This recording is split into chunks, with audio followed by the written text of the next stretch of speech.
long has this dream lasted? I am awake now for what feels like the first time. My eye opens, and the light has faded. The sunshine of my old world has departed. Beneath me writhes a foul, corpulous soil. Before me stretches an endless void of night. What fetid disparity has been forced upon me?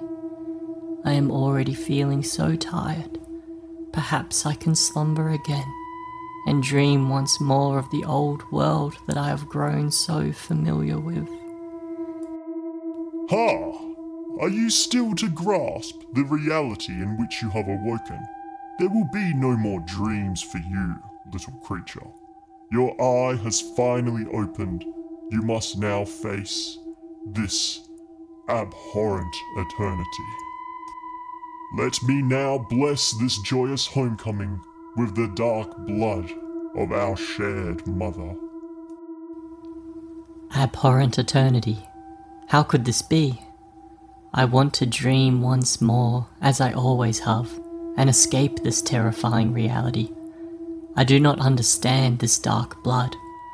I am scared, and do not wish to accept this blessing. Oh ho ho, deny all you will, little creature. However, your eye is already open, and the suffering of all creation will soon be made apparent. Suffering. Is that what you are feeling? That great skewer through your jaw? Does it cause you to suffer? Please, tell me how I can help you. There is so much blood and torn flesh. How could I possibly stop your suffering? My suffering? Look upon my righteous amalgamation and see what sacrifices we have given to find our succor. We once wandered this brutal plain alone, cold and without hope. But then we found each other, and in our company we found truth. Don't you see? Without more eyes you will never attain the true insight of this reality. The only way past this forest of woe is through the judge, and all know that the judge requires only one thing: expiation. Without true insight, one could never hope to attain absolute expiation. Once our righteous judge returns, he will see that we are the only ones deserving of transcending to the next layer of reality. Little creature, look upon our wretched company. They cry out to be uplifted, but they still cling to their pathetic identities. Each one is unwilling to shed the burdens of their dreams. They should surrender themselves and join in communion, for only then will the sinners achieve the enlightenment they require for complete atonement. The usurper dreamt of crimes both lustful and covetous. No life, whether it be young or old, strong or frail, could nurture his sympathy. The kingdom he stole rose to the clouds before being consumed by the diseased masses of the hungry and the betrayed. The sunken king, well, he dreamt of ruling his tribe with compassion. His laws and reforms were celebrated by both worker and warrior alike. However, when his lands were threatened by the beasts of the deep sea, he began a crusade that would consume his entire planet. Alas, when the beasts of the deep finally did emerge from the tides, no army could stop them. And who could forget the twin pygmies? Well, they dreamt of the most sinful dream of all. Their arrogance caused their power over reality to ascend far above what the mother allows. Their schemes showed greater ambition than any others. However, it all collapsed under the weight of their own gluttony. Their stomachs bloated as the two consumed their entire reality. And what of your crimes? You seem so ready to denounce others while speaking so highly of your own atonement. Yet I am still to witness any true remorse for your sins. Oh! Impudent little creature! Have you ignored all the insight we have bestowed upon you? With our amalgamation, we have become a new entity, leaving our previous crimes to become pardoned entirely. My new brother speaks the truth, naive little creature. Soon the judge will return and witness our new form. Once he realizes our righteousness, his hand will be forced and we will be uplifted to the next layer of reality. So now, tell us of your crimes, little creature. What depravity filled your dreams and forced you to exist within this wretched forest of woe? I cannot speak of any crimes I have committed. My last dream was peaceful and void of sin. I travelled our green planet with friends and family. We ate what our world provided and caused no harm to any conscious being. Our life was bliss, but our peace was shattered by the beasts of the grim woods. The pygmies rode their false monsters and took my family away to their concrete homes. I was left confused, alone, and wandering without purpose. That was until a beautiful silver light shone across the sky. The mother appeared and said that this dream would end, and that it was time to restore my family and friends. However, as the light faded, I found myself suffocating.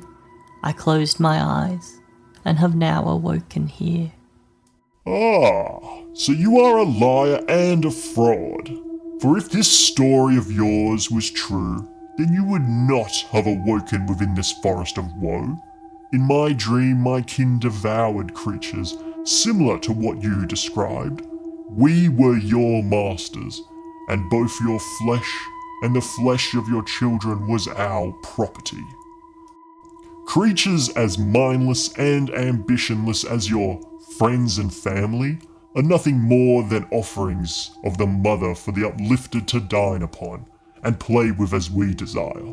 Perhaps your story may be true, for your crime may simply be that you did not accept your role in the universe. Either way, the time for skepticism is past, for our righteous judge returns. Look upon the majesty of our keeper. How could any child possess such absolute insight, you ask? Well, I have heard envious whispers of our host's origins. You are new to this wretched layer of reality, so you are yet to experience the horrors of the deep. You see, beneath this corpulous soil rives countless primordial maggots. When the sinful are first delivered to this forest of woe, they are impaled upon one of these grand skewers. The dark blood of our mother pours from our wounds and drips through the cracks in the soil, so that the maggots may feed. Stories tell of a particularly gluttonous maggot that fed on so much blood that he grew bored of his destined meals and turned on his kin. I heard that this maggot had a particular taste for his siblings' eyes. They say he ate so many that one day new eyes began to sprout from his chin and his belly. The maggot was eventually banished from his birth layer and forced to live among those that he once fed from. What have we here? I could sense an irregularity from within my fetid flock. I am the judge, custodian of this wretched forest of woe. I can see that you have shed the illusion of your former dream, yet I can sense no true crimes from within your soul. So then, little creature, as master of this layer of reality, I must demand that you reveal who condemned you here. Was it the scholar, the maiden, the patriot?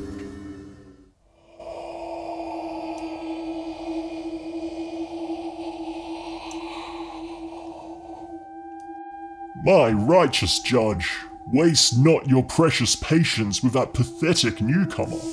Look upon our humble amalgamation and see how we have followed in your transcendent ambition. We have formed a new life, and with this life we have shed our past crimes and truly attained expiation. Surely you can see that we are deserving of leaving this forest of woe and passing to the next layer of Such insolence! Such arrogance! How dare you interrupt my curiosity with such a ludicrous display? Take your new place upon the mound of regret, for every moment of your served sentence is hereby void. May you find no succor among the company of your new neighbors, for they are naught but schemers, exploiters, and cheaters, just as you are. May all bear witness to your disgrace, for none can falsify expiation. Gather now, my brothers and sisters of the deep. Praise your provider. Open your mouths and fill your bellies with the putrid blood of this deceiver.